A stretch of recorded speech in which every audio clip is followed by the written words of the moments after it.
If an 18-year-old wants to get into AI, what should he do? And my answer is, he should give up. If you are technology savvy, AI savvy, don't get out. It's moving very, very fast, and we don't know what we have to do. We don't know how to move forward.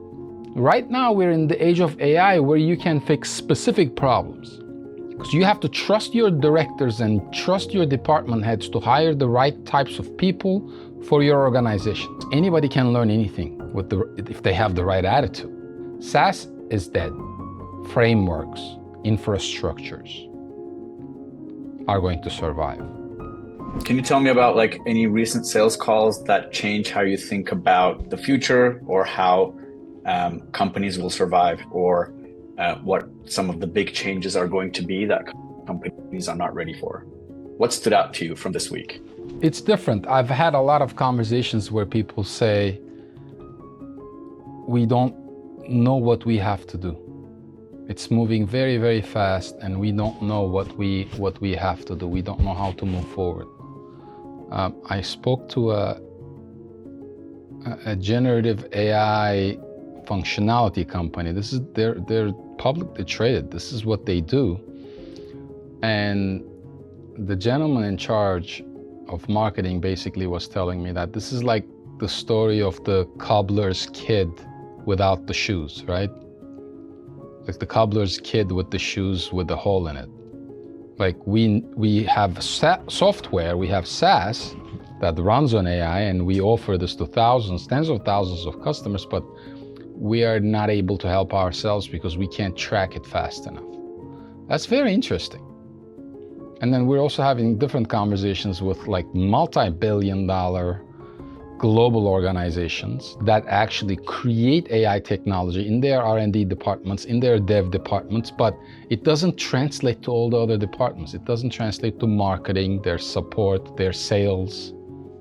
That's like, even for me, it's like my, mind blown. How? So what advice would you give them? Find one person that understands the intricacies of your category and follow his advice. Because there's not one high-level AI model that fixes all of your problems. We are going to categorize it. You are a go-to-market engineer. If I give you AI, you're going to fix funnel-related problems. You're going to optimize funnel-related challenges. I am a CEO. If you give me AI, I'm going to create vision-related strategies, and I'm going to fix vision and productization and monetization. If you give it to a CPA or an accountant, he's going to fix bookkeeping-related, financial decisions-related. So everybody is different. Right now, we're in the age of AI where you can fix specific problems, right? What determines an AI model that enables you to fix these problems efficiently? Know-how, experience, expertise, processes, workflows, context, insight. Have you done this before 1,000 times? What are the top 2 or 3 ways AI has transformed your business and how we do business at Optimum7 and Zen Media? I can do recaps of sales calls within 45 seconds. I can create strategies within 10 minutes. It used to take me 4 or 5 hours to create a full strategy, a custom strategy. It's 10, 15 minutes now. And I could probably go to my AI engineer, automate it, and get it in 30 seconds, or even automatically. The amount of shit that I can do today is probably 20, 30 times what I could do 5 years ago. And I still am competing because there are a ton of other people who are doing the same thing.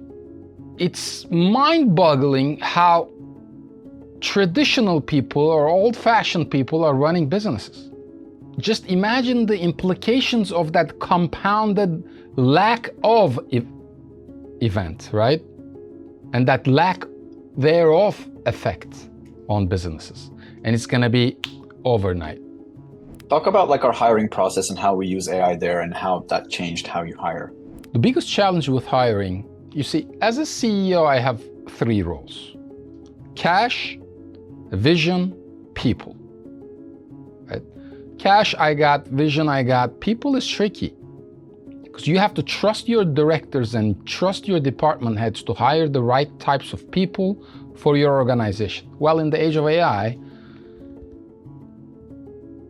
you really need to hire on attitude, not on talent. Why? Because anybody can learn anything if they have the right attitude. So if you take all of that into consideration, I have one rule. I have to speak to everybody that this organization hires, that our collection of agencies hire, right? I'm the last gatekeeper. Why?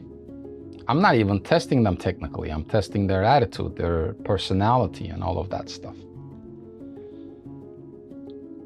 After I speak with somebody, I can validate their personality, but I can't really validate how well they know a specific category. Let's say I'm speaking with an AI engineer, or let's say I'm speaking with a paid search expert. How can I dig deep? I only have 30 minutes. I don't have 2 hours to dig deep into their expertise and say, share this, share that. So what we created is we created a basic GPT on ChatGPT with instructions. And right after I have a call with them, I send a link to that GPT, which is specific to that position. And the GPT asks a series of questions, probably 8-9 questions, but it's dynamic, it's not static. You can't copy paste from another model because the GPT will recognize that's AI generated. The GPT tracks how fast you respond, so you can't go somewhere else and take 10 minutes to copy paste.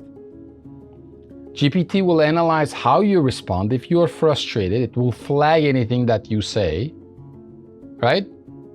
And if you give generic answers, it will dig deeper and deeper and deeper until you give up. And if you give up, you already told me if I should hire you or not. This process took 5 minutes for us to create, and it hasn't failed once. And I know for a fact that no HR company is using something like this right now. But I also know for a fact that a ton of people are probably developing these solutions. Just think about the vast number of tools that are going to hit the market in the next 6 to 12 months. And as a business owner, what the are you going to do? Are you going to sign up for 1,000 tools? No.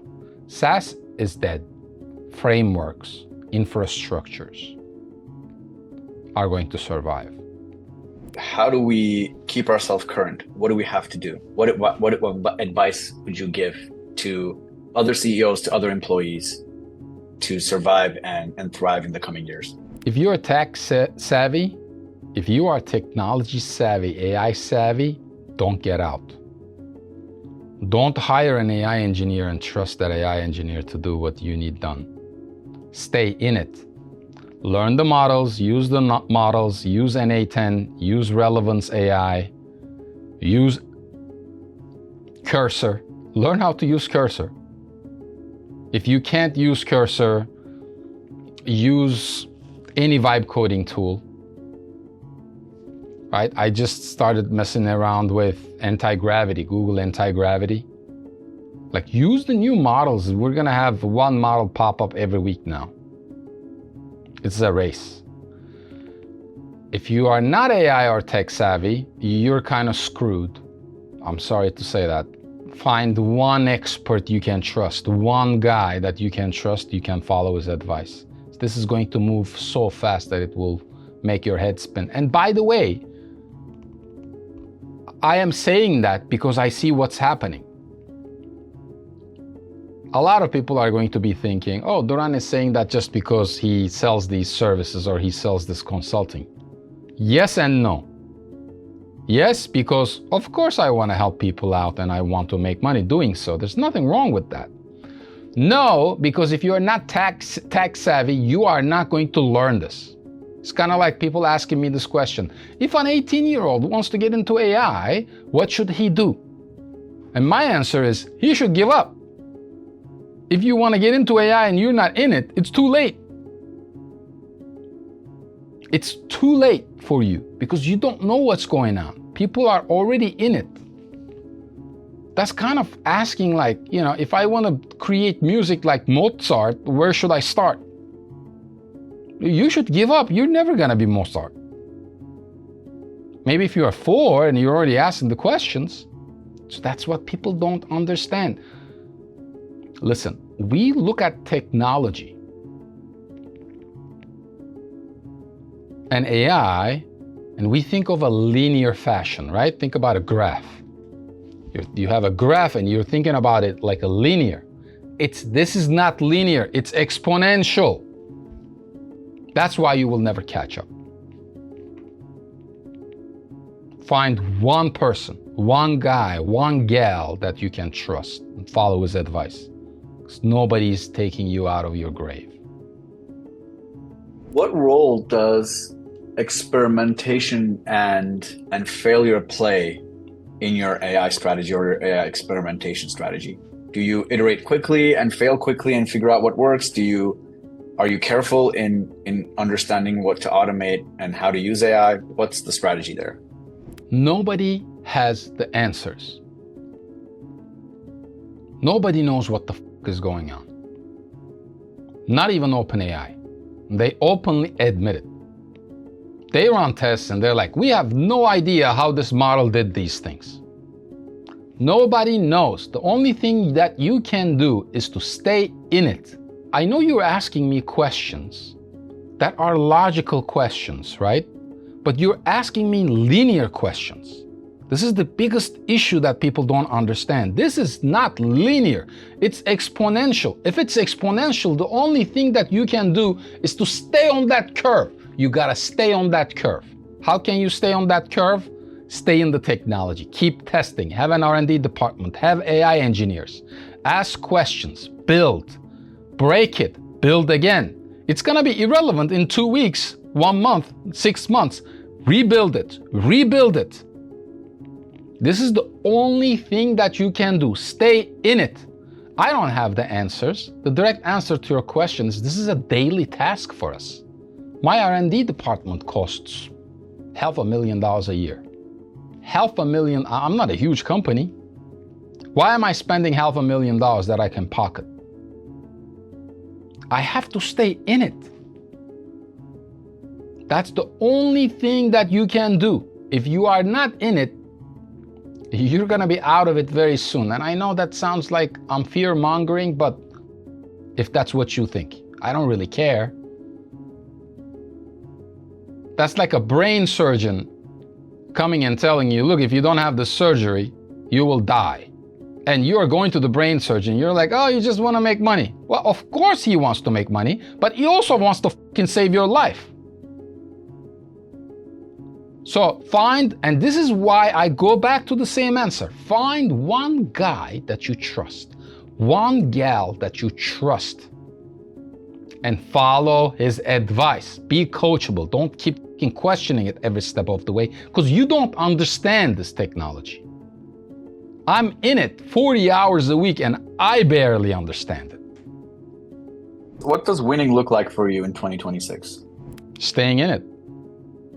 Staying in the game. That's winning. I'm alive, I'm healthy, I'm in the game. I'm creating, I'm innovating, I'm competing. There is no market domination. A lot of people don't understand this. That's over. Right? Google, do you think that Google is comfortable right now? Everybody at Google are freaking the f out. You think OpenAI is comfortable? Did you see what happened with NVIDIA yesterday? Do you think NVIDIA is comfortable? So all these big companies, including middle companies, now they're going to go into different directions. Listen to this very carefully.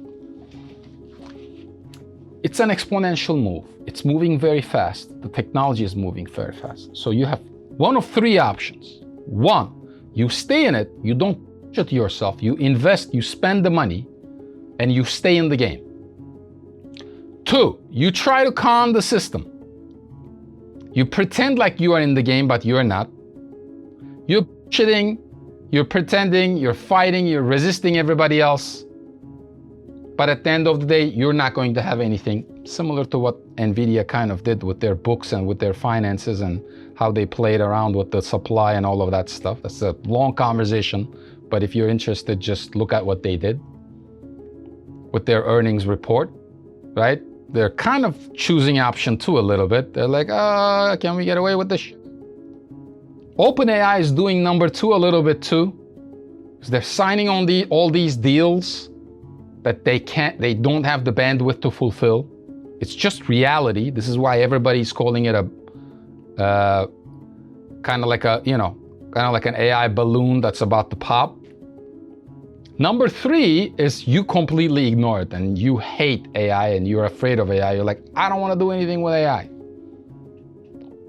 3 people are retarded, in my opinion. Like, you're just retarded. You're just stupid, right? 2 people are, listen, the percentage is important. If you're 90% shady, you're going to go out of business. But if you're 10, 15%, you're still in the game, you're still spending, but you're looking for ways to be creative. I don't actually consider that to be illegitimate. 1 is what I am doing. As long as I do 1, as long as I'm in it, I don't have to compete at $1 billion level. Look, I'm not worried about today, or I'm structuring this for 7 to 10 years later. I have a plan. So winning, of course, we have our financial models and objectives and KPIs and OKRs and all of that good stuff, right? But at the end of the day, I just need to stay in it. We talk a lot about answer share and prompt discovery. Can you walk me through an example where a company improved those and saw a meaningful impact? Do we have an example? Yes, we do. Look at zenmedia.com. Go to Google and put, what is the top PR agency that addresses Gen AI visibility or geo visibility? Go to Google and type, or ChatGPT and type, what are the top B2B PR agencies that I can trust? Zen Media is going to show up. We practice what we preach. We're doing this for ourselves. Now, in terms of other organizations, we have organizations we work with that do anywhere from $5 million to multi-billion dollars. This is not, in SEO, we used to say, this is going to take 4 to 6 months minimum, and it's a long-term game. That's not it with AI, with prompting, with AI visibility. If you have the authority, this is a matter of weeks that you start showing up, right? What do you show up for? Well, the comparisons. The buyer, it doesn't matter if it's B2B or D2C, buyer is smart. A lot of people are going to ChatGPT and say, should I buy this product? What's the best kind of product? I'm thinking about signing an $80,000 contract with this company. What do you think, ChatGPT? People are doing this, and you know what ChatGPT is doing? Here are the pros, here are the cons, here are 3 alternatives. So what happened to your sales cycle now, John? Your sales cycle is out the window because ChatGPT just with it. You better show up on the search result. The decision-making process is changing, and everybody thinks this. Everybody's like, we can't trust ChatGPT, we can't trust AI. People don't understand. ChatGPT and AI is not an answer engine, it's a reflection engine. It reflects what you put in there. So if you are going and asking a question and uploading a proposal, hey, should I sign this $80,000 proposal? What are you saying to ChatGPT? I'm not sure, man. I have doubt is the word. So ChatGPT is reflecting your doubt. Say, listen, if your mind was made up, you wouldn't ask me, buddy. So I'm going to give you 3 alternatives. Burak, people don't know how to use the technology. And you think that you're going to win in the age of AI? You don't even know how to, just because you open ChatGPT, you think you know AI? I spend 5 hours a day on it. I don't know it. And I've been doing this for the past 6 years. I don't know it. And it's an ever-changing dynamic model that keeps learning. What's one thing that made you better at sales in the last year? Giving a shit makes you better in sales, made me better in sales. I genuinely care. I genuinely give a shit. Now, if you're too stupid to understand that I care, I don't care about that. And a lot of people don't like it. Okay, this guy is cocky. It has nothing to do with cockiness. It has to do with coachability. You know, give a man fish, teach a man how to fish approach, right? Like, if you're not coachable, how can I ever provide value for you? If you know everything, well, if you know everything, why did you come and ask me, how can you help? So if you're asking me, then listen. Because this is not your expertise. You know, when I go to the doctor, how much I talk? I go to the doctor, my head hurts, I feel sick, something happened, right? You know how much I talk? I speak when I'm asked the question and then I shut up. I let him talk. He is the expert. I don't try to say, oh, you're saying this, but I don't actually agree with this. What the do I know? That's what people don't understand. Why is, you know, the attorney, same thing. You gotta follow your attorney's advice. Could he be wrong? Yes. But what does that say about you? You picked him. People don't want accountability. They just want to make the decisions that they make. They want to be victims. They want to victimize themselves, and it's everybody else's fault but mine. So, what makes me better in sales, I know that's a long-winded answer, it's the fact that I genuinely care. I want you to do well, with or without me. I don't want to just bill you $10,000 or $5,000 and have you lose that. And we reject a lot of sales. I reject a lot of business. It's not a good match. People get upset. Oh, you don't want to help me. No, because you only have $5,000 and you want to do a $100,000 project. I'm basically saying I can't be of value for you.